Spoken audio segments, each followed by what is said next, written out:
जय श्री राधे राधे, जय श्री राधे राधे, जय श्री कृष्ण, जय श्री कृष्ण, जय श्री कृष्ण। श्रीमद् भागवत गीता के 10वें अध्याय का श्लोक है 26वां, जो इस तरह है। अधुनुस्साह व्रजाह धनुन निस्साह काम धूकाह प्रजा प्रशिम कंद्रपाह सर्व विस्साह वासुक। मैं हथियारों में ब्रज हूँ, गाँवों में सुरभि, संतति उत्पत्ति के कारणों में प्रेम का देवता कामदेव तथा सर्पों में वासुक हूँ। ब्रज सचमुच अत्यंत बलशाली हथियार है और ये कृष्ण की शक्ति का प्रतीक है। वैकुंठ लोक में स्थित कृष्ण लोक की गायें किसी भी समय दूही जा सकती हैं और उनसे जो जितना चाहे उतना दूध प्राप्त कर सकता है। निसंदेह ही इस जगत में ऐसी गायें नहीं मिलती, किंतु कृष्ण लोक में इनके होने का उल्लेख है। भगवान ऐसी अनेक गायें रखते हैं जिन्हें सुरभि कहा जाता है। कहा जाता है कि भगवान ऐसी गायों के चरणों में व्यस्त चराने में ऐसी गायों को चराने में व्यस्त रहते हैं। कंदर्प काम वासना है जिससे कि अच्छे पुत्र उत्पन्न होते हैं। कभी कभी केवल इंद्रिय तृप्ति के लिए संभोग किया जाता है, किंतु ऐसा संभोग कृष्ण का प्रतीक नहीं है। अच्छे संतान की उत्पत्ति के लिए किया गया संभोग कंदर्प कहलाता है और वो कृष्ण का प्रतिनिधित्व होता है। अनन्ताश्चिं नागनागाः वर्णो यादसपामाहं पृथु पर्यामाह चस्वे यचः समत्तमाहं माह। 29वां श्लोक है, जो इस तरह है। अनेक भाणों में वाले नागों में मैं अनंत हूँ और जलचारों में वरुण देवता हूँ। मैं पितरों में आर्यामा हूँ और तथा नियमों के निर्वाहकों में मैं मृत्युराज यम हूँ। यहाँ पर श्री कृष्ण बता रहे हैं अर्जुन को, अनेक फणों वाले नागों में अनेक सबसे प्रधान है और अनंत सबसे प्रधान है, और इसी प्रकार जलचारों में वरुण देवता प्रधान है। ये दोनों कृष्ण का प्रतिनिधित्व करते हैं। इसी प्रकार पितृलोक के अधिष्ठता है और माँ हैं, जो कि कृष्णा के प्रतिनिधित्व हैं। ऐसे अनेक जीव हैं जो कि दुष्टों को दंड देते हैं, किंतु उनमें यम प्रमुख हैं। यम पृथ्वी लोक के निकटवर्ती लोक में रहते हैं और मृत्यु के बाद पापी लोगों को वहाँ ले जाया जाता है और यम उन्हें तरह तरह का दंड देने की व्यवस्था करते हैं।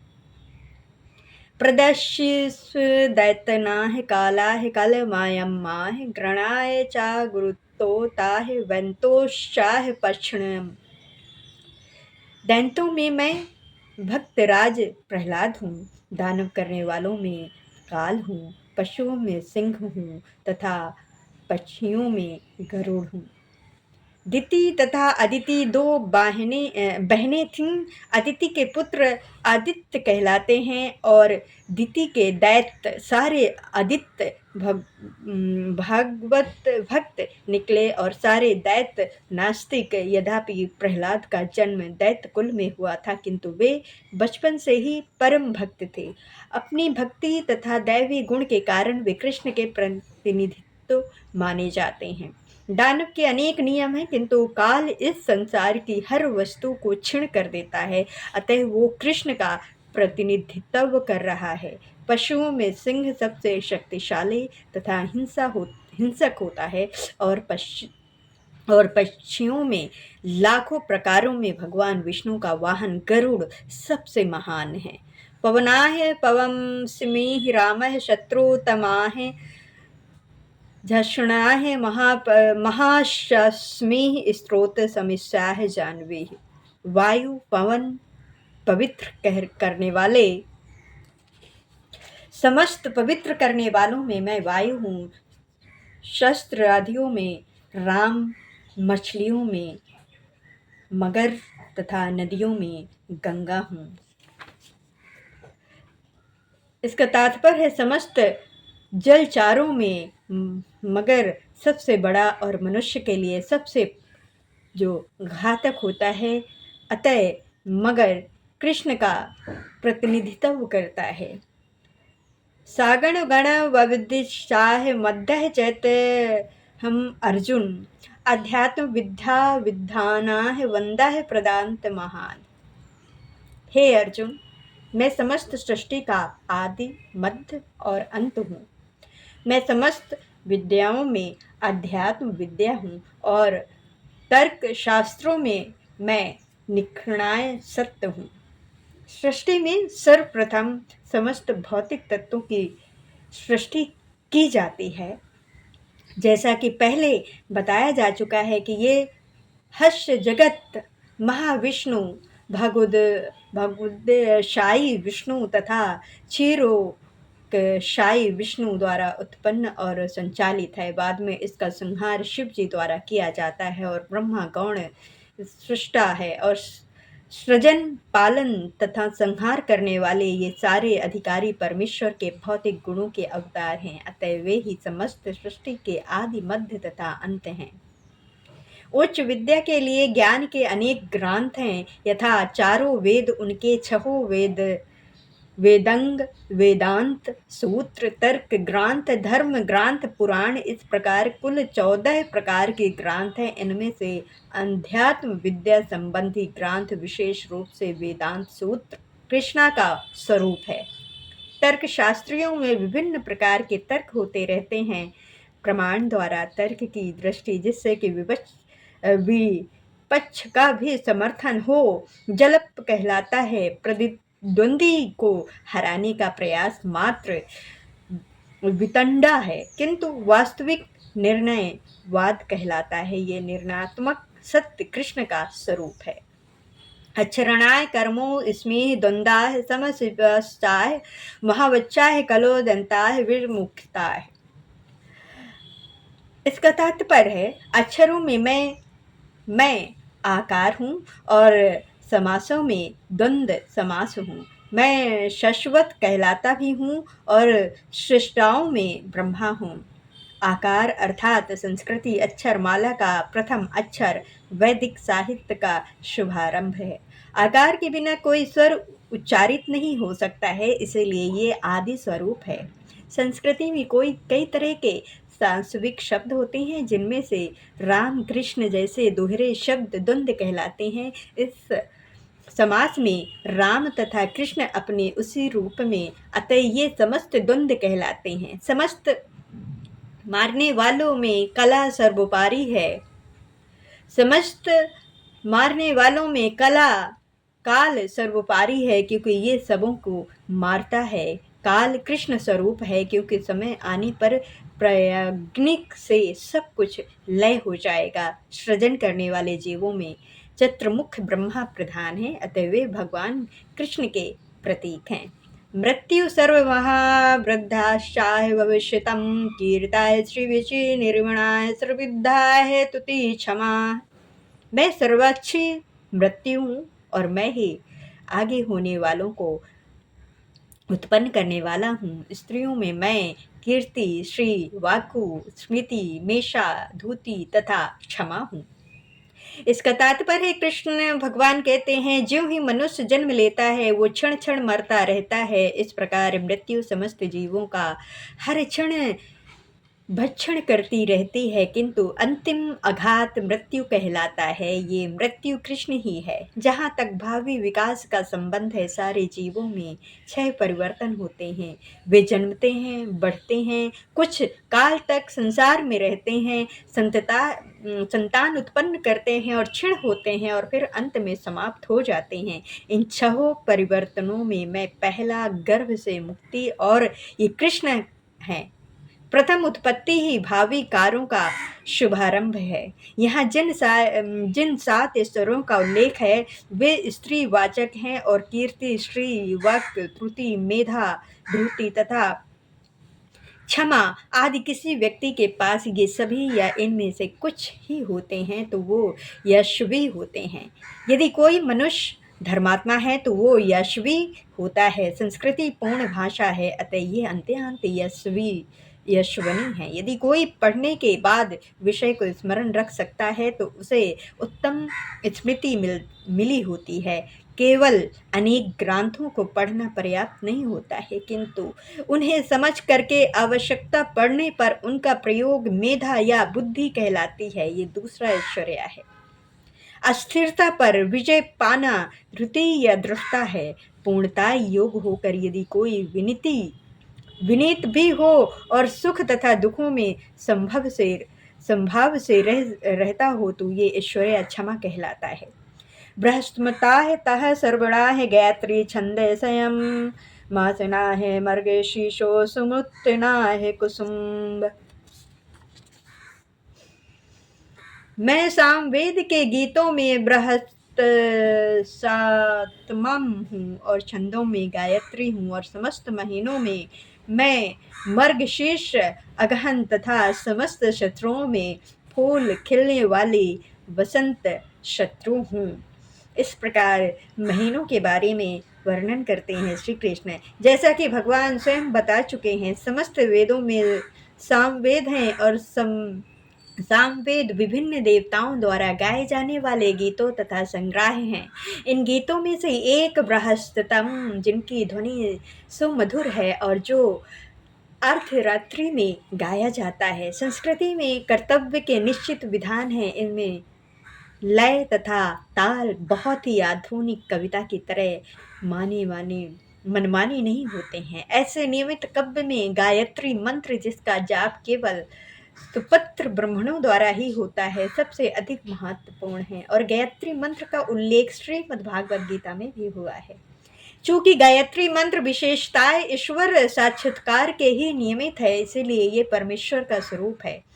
ये मंत्र आध्यात्मिक में उत्पन्न हो लोगों के लिए है। जब इसका जाप करने में उन्हें सफलता मिल जाती है तो वे भगवान के दिव्य धाम में प्रविष्ट होते हैं। गायत्री मंत्र के जाप के लिए मनुष्य को पहले सिद्ध पुरुष के गुण या भौतिक प्राकृतिक के नियमों का अनुसरण सात्विक गुण प्राप्त करने होते हैं। वैदिक सभ्यता में गायत्री मंत्र अत्यंत महत्वपूर्ण है और उसे ब्रह्मा का नाद अवतार माना जाता है। ब्रह्मा इसके गुरु हैं और शिष्य परंपरा द्वारा ये उनसे आगे बढ़ता रहता है।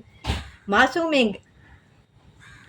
में अगहन मर्गशीर्ष मास सर्वोत्तम माना जाता है, क्योंकि भारत में इस मास में खेतों से अन्न एकत्र किया जाता है और लोग अत्यंत प्रसन्न रहते हैं। निसंदेह वसंत ऐसे शत्रु है जिसका विभार में संपन्न होता है, क्योंकि ये न तो बहुत गर्म रहती है और न सर्द, और इसमें वृक्षों में फूल आते हैं। वसंत में कृष्ण की लीलाओं में से संबंधित अनेक उत्सव भी मनाए जाते हैं, अतः इसे समस्त शत्रुओं में से सर्वाधिक उल्लासपूर्ण माना जाता है और ये भगवान कृष्ण की का प्रतिनिधित्व करती है। धूताय मछलाय मिस्समाय तेजस्वी विहिम जयो मिस्साय वैष्मोस्मिंदाय सदवम। मैं मछलियों में जुआ हूँ और तेजस्वियों में तेज हूँ। मैं विजय हूँ, साहस हूँ और बलवानों का मैं बल हूँ। श्री कृष्णा अनेक प्रकार के छलियाँ हैं।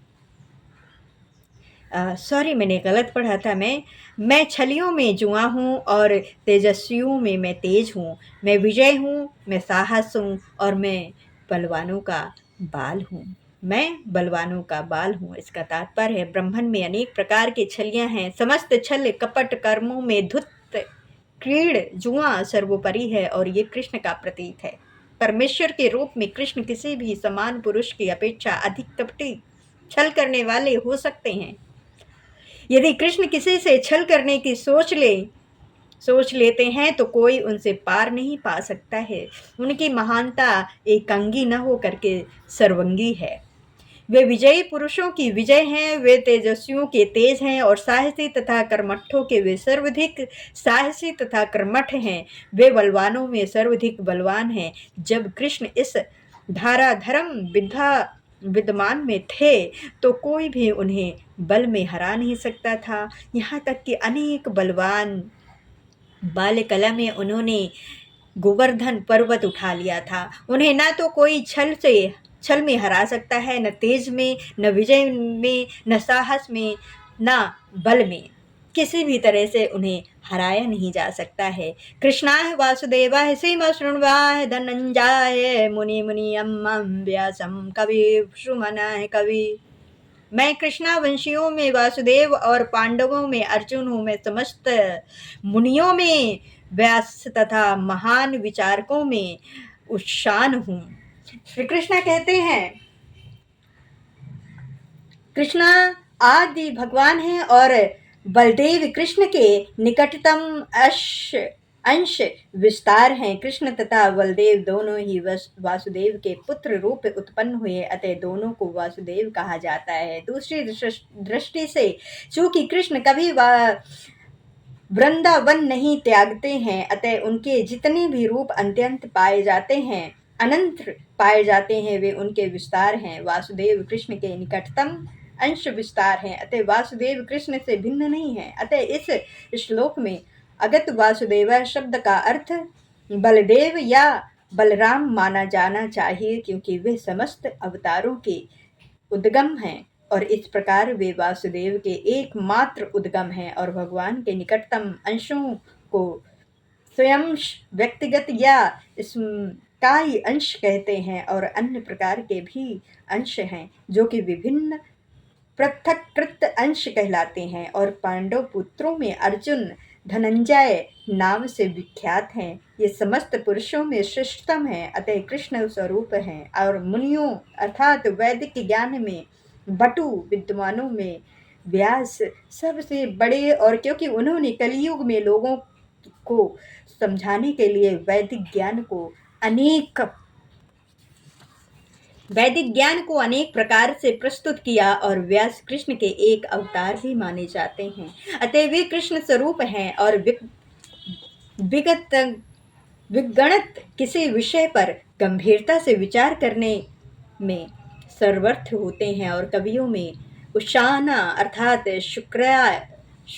शुक्राचार्य असुरों के गुरु थे। वे अत्यधिक बुद्धिमान तथा दूरदर्शी राजनेता थे। इस प्रकार शुक्राचार्य कृष्ण के ऐश्वर्य के दूसरे स्वरूप हैं।